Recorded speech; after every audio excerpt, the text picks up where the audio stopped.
Hey guys, welcome to Tag Team channel. Hope you guys having a wonderful day. In this video, I'm gonna show you how can you off your active on status on Instagram. So let's continue to Instagram. After going to Instagram, you can see in the bottom right corner your profile icon. Click on your profile icon. After clicking it, you can see in the top right three dash icon. Click on the three dash icon. After clicking it, you can see the first option, settings. Click on settings. After clicking settings, you can see the third option, privacy. Click on it.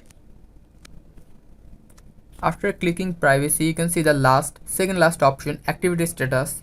Click on this. After clicking on this, you can see the show activity status blue icon on.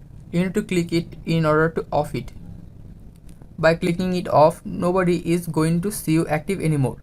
So guys, this is how can you off active on status on Instagram. So if you find this video helpful, then give a thumbs up and don't forget to subscribe the channel. Thank you very much for watching the video.